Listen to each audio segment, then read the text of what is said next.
سيدنا مولانا محمد وبارك وسلم صلى عليه الصلاة والسلام عليك يا رسول الله يا نبي الله يا حبيب الله صلى الله تعالى عليه وسلم.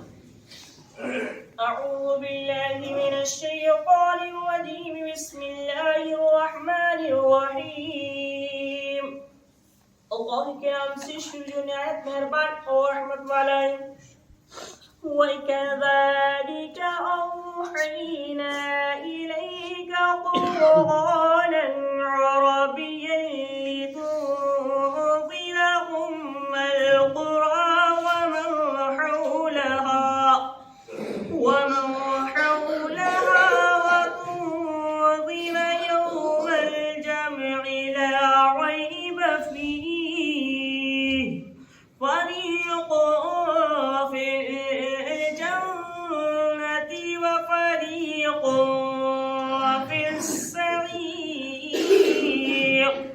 ارشاد ہوتا ہے بے شک اور یوں ہی ہم نے تمہاری طرف عربی قرآن وحی بھیجا کہ تم ڈر سب شہروں کی اصل مکہ والوں کو اور جتنے اس کے ارد گرد ہیں اور تم ڈراؤ اکٹھے ہونے کے دن سے جس میں کچھ شک نہیں ایک گروہ جنت میں ہے اور ایک گروہ دوزخ میں. اللہ اکبر. یعنی رب تبارک و تعالی ارشاد فرماتا ہے اور یوں ہی ہم نے تمہاری طرف عربی قرآن کی وحی بھیجی تاکہ تم مرکزی شہر اور اس کے ارد گرد رہنے والوں کو ڈر سناؤ. یعنی مکہ والوں کو اور اس کے ارد گرد رہنے والوں کو اس کے آس پاس میں رہنے والوں کو ڈر سناؤ اور تم جمع ہونے کے دن سے ڈراؤ. یعنی میدان محشر جب قیامت قائم ہوگا اس دن سارے کے سارے اکٹھا ہوں گے اس دن سے ڈراؤ جس میں کچھ شک نہیں. یعنی قیامت کے دن میں کوئی شک نہیں. میدان محشر میں اکٹھا ہونا اس میں کوئی شک نہیں ہے. تو اس دن سے ڈراؤ کہ اس دن اللہ رب العزت ہمیں سب کو جمع فرما کر اور ہمارا سب کا حساب و کتاب فرمائے گا. تو اس دن سے ڈراؤ. کس سے کہا؟ میرے نبی صلی اللہ علیہ وسلم سے. اور فرماتا ہے کہ ایک گروہ جنت میں ہے اور ایک دوزخ میں. یعنی جب جس دن سارے لوگ اکٹھا ہوں گے اس میں سے ایک گروہ جنت میں جائے گا اور ایک گروہ دوزخ میں جائے گا. جنتیوں کا گروہ وہ ہوگا جو اللہ اور اس کے رسول کے بتائے ہوئے طریقے پر چلتا ہوگا اور دوزخیوں کا گروہ وہ ہوگا. اس دن دو ہی جماعتیں ہوں گی. آج اتنی جماعتیں ہیں کوئی کچھ ہے کوئی کچھ ہے کوئی کچھ ہے کوئی کسی کی عبادت کر رہا ہے کوئی کسی کو مان رہا ہے کوئی کسی کے آگے سر جھکا رہا ہے. اس دن جو ہے صرف دو گروہ ہوں گے دو جماعتیں. یوں کہہ لیجیے کہ دو جماعتیں ہوں گی. ایک حق والوں کی جماعت ہوگی اور ایک ناحق والوں کی ہوگی. تو جو ناحق والے ہوں گے انہیں دوزخ میں ڈالا جائے گا اور جو حق والے ہوں گے انہیں اللہ کے رسول کے ساتھ جنت میں بھیج دیا جائے گا. تو اس دن صرف دو جماعتیں. آج کتنی بھی جماعتیں ہو جائیں آج کچھ بھی کوئی کہے وہ الگ بات ہے لیکن اس دن صرف دو ہی لوگ ہوں گے جو ایک حق والے اور ایک ناحق والے. اللہ سے دعا کریں مولا ہم سب کا خاتمہ حق کے ساتھ فرمائے. اٹھائے تو حق والوں کے ساتھ اٹھائے. انشاء ہوتا ہے یوں ہی ہم نے تمہاری طرف عربی قرآن کی وحی بھیجی. یعنی اے حبیب صلی اللہ علیہ وسلم جس طرح ہم نے آپ کی طرف وحی فرمائی کہ آپ ان مشرکین کے کاموں پر ذمہ دار نہیں اسی طرح ہم نے آپ کی طرف عربی قرآن کی وحی بھیجی تاکہ آپ بطور خاص مرکزی شہر مکہ اور اس کے ارد گرد رہنے والوں کو ڈر سنائیں اور انہیں قیامت کے دن سے ڈرائیں جس میں اللہ تعالیٰ اولین و آخرین آسمان و زمین والوں سب کو جمع فرمائے گا. یعنی اول سے لے کر آخر تک زمین سے لے کے آسمان تک جتنے بھی ہیں سب کو اللہ رب العزت جمع فرمائے گا اور اس میں کچھ بھی شک نہیں ہے. اگر کوئی اس میں شک کرتا ہے وہ کافر ہے. تو اس دن جمع ہونے کے بعد پھر سب اس طرح علیحدہ علیحدہ ہوں گے کہ ان میں سے ایک گروہ جنت میں جائے گا اور ایک دوزخ میں جائے گا. سب اکٹھا ہوں گے اس کے بعد میرا رب حساب فرمائے گا. جو جنت کا حقدار ہوگا مولا اسے جنت عطا فرمائے گا اور جو جنت کا حقدار نہیں ہے جس نے کام بھی دوزخ کے کیے ہیں اللہ تعالیٰ جو ہے اسے دوزخ میں ہی جگہ دے گا. یہاں آیت میں قیامت کے دن کو جمع ہونے کا دن فرمایا گیا. اس کی وجہ یہ ہے کہ اس دن میں اللہ تعالیٰ تمام زمین و آسمان والوں کو جمع فرمائے گا. نبی کریم صلی اللہ علیہ وسلم قرآن مقدس میں کئی مرتبہ اس طریقے سے آیا ہے کہ اللہ تعالیٰ جو ہے قیامت کے دن سب کو جمع فرمائے گا. حضور نبی کریم صلی اللہ علیہ وسلم جنتیوں اور جہنمیوں کے بارے میں اور ان کی تعداد کے بارے میں کیا فرماتے ہیں جو ہے سماعت کریں.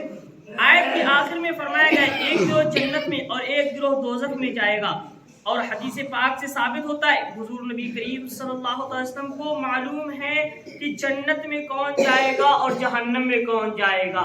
اللہ میرے نبی صلی اللہ علیہ وسلم پہلے سے جانتے ہیں۔ جو لوگ کہتے ہیں نا میرے نبی کو علم غیب نہیں ہے وہ اس حدیث سے سبق لیں۔ میرے آقا صلی اللہ علیہ وسلم نے دنیا میں رہ کر کیا کیا ارشاد فرمایا۔ حضرت عبداللہ ابن عمر رضی اللہ تعالی عنہ فرماتے ہیں ایک دن رسول کریم صلی اللہ علیہ وسلم ہمارے پاس تشریف لائے، سبحان اللہ۔ حضرت عبداللہ بن عمر رضی اللہ تعالیٰ عنہ فرماتے ہیں ایک دن میرے آقا صلی اللہ علیہ وسلم میرے پاس تشریف لائے، اور ارشاد فرماتے ہیں ایک دن رسول کریم صلی اللہ علیہ وسلم ہمارے پاس تشریف لائے، آپ صلی اللہ علیہ وسلم کے دست مبارک میں 2 کتابیں تھیں، سبحان اللہ، آپ کے ہاتھ میں دست مبارک میں 2 کتابیں تھیں۔ آپ نے فرمایا کیا تم ان دونوں کتابوں کے بارے میں جانتے ہو؟ میرے نبی صلی اللہ علیہ وسلم نے فرمایا کیا تم ان دونوں کتابوں کے بارے میں جانتے ہو؟ آپ نے فرمایا کیا تم ان دونوں کتابوں کے بارے میں جانتے ہو؟ ہم نے عرض کی یا رسول اللہ صلی اللہ علیہ وسلم آپ کے بتائے بغیر نہیں جانتا، آپ کے بتائے بغیر ہم نہیں جانتے۔ حضور اقدس صلی اللہ علیہ وسلم نے دائیں ہاتھ والی کتاب کے بارے میں فرمایا یہ تمام جہان کے پالنے والے کی طرف سے ایک کتاب ہے، یعنی رب تبارک و تعالیٰ کی طرف سے یہ ایک کتاب ہے جس میں اہل جنت ان کے آباء و اجداد اور ان کے قبیلوں کے نام لکھے ہیں، سبحان اللہ۔ یعنی میرے نبی صلی اللہ علیہ وسلم ارشاد فرماتے ہیں جو اس کی ہاتھ میں کتاب تھی، آپ نے فرمایا اس میں اہل جنت ان کے آباء و اجداد اور قبیلے، یعنی ان کے باپ دادے اور ان کے جو قبیلے والے ہیں ان تمام کے نام ہیں، سبحان اللہ۔ یعنی جو لوگ جنت میں جائیں گے میرے آقا صلی اللہ علیہ وسلم فرماتے ہیں جو لوگ جنت میں جائیں گے اس کتاب میں ان سب کے نام ہیں، سبحان اللہ۔ تو اس سے پتہ یہ چلتا ہے کہ میرے آقا صلی اللہ علیہ وسلم تمام جنتیوں کو جانتے ہیں۔ وہ صرف یہیں تک محدود نہیں رہتا کہ وہ جنتیوں کو جانتے ہیں بلکہ ان کے آباء و اجداد یعنی ان کے باپ دادا کو بھی جانتے ہیں۔ صرف یہیں تک محدود نہیں رہا، یہیں تک رہ جاتا تو بات الگ تھی، آگے ارشاد فرماتے ہیں ان کے قبیلے والوں کے بھی نام جانتا ہوگا، سبحان اللہ۔ اس کتاب میں میرے آقا صلی اللہ علیہ وسلم بتاتے ہیں کہ اس میں تمام کے نام ہیں، اور آخر میں ان کی مجموعی تعداد درج ہے، یعنی آخر میں اکٹھا کر کے بھی ان کو لکھ دیا گیا ہے، اور اب ان میں کبھی بھی کوئی کمی زیادتی نہ ہوگی۔ پھر بائیں ہاتھ والی کتاب کے بارے میں ارشاد فرمایا اس میں اہل جہنم اور ان کے آباء و اجداد اور ان کے قبیلے والوں کے نام ہیں، اللہ اکبر۔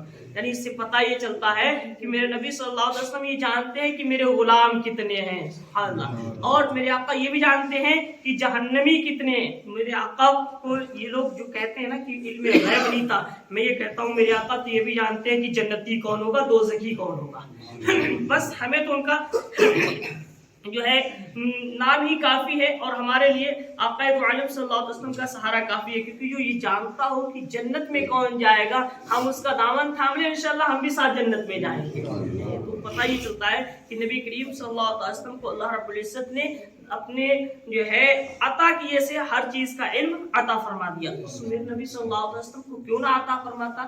میرا رب خود نہ میرے نبی سے چھپا تو اور کیا چیز کو چھپاتا؟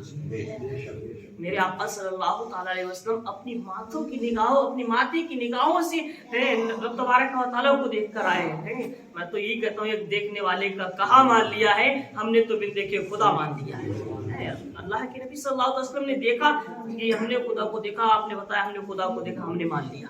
ارشاد وقاب قوسین، وہ میرے اتنے قریب تھا، ایک ہاتھ یا اس سے بھی زیادہ قریب تھا۔ سوچو آپ میرے اتنے قریب ہیں، ہم آپ کو کیسے دیکھ رہے ہیں؟ رب قرآن میں گواہی دیتا ہے وہ میرے اتنے قریب تھا، ایک ہاتھ یا اس سے بھی زیادہ۔ کیسے نہیں دیکھا ہوگا؟ لوگ کہتے ہیں کہ دیکھا نہیں، تم کیا پاس میں تھے؟ رب ارشاد فرماتا اس کو دیکھو نا۔ میرے نبی صلی اللہ علیہ وسلم جنت کے بارے میں بتاتے ہیں، دوزخیوں کے بارے میں بتاتے ہیں، تو پھر جو ہے ہم تو یہی جانتے ہیں کہ نبی نے جب فرما دیا کہ جنتی کون ہے دوزخی کون ہے، تو وہ جو جس کے بارے میں فرمایا یہ دوزخی ہے وہ دوزخی ہے، اور جس کے بارے میں نبی نے فرما دیا یہ جنتی ہے بے شک وہ جنتی ہے، پکا جنتی ہے، اس کی جنتی ہونے میں کوئی شک نہیں ہے۔ تو اللہ تبارک و تعالیٰ سے دعا کریں مولا تبارک و تعالیٰ اس دن ہم سب کو نبی کریم صلی اللہ علیہ وسلم کا ساتھ نصیب فرمائے۔ مولا تبارک و تعالیٰ جب تک دنیا میں رہیں نبی کی غلامی عطا فرمائے، اور میدان محشر میں اٹھائے تو نبی کا ساتھ عطا فرمائے۔ قرآن مقدس پڑھنے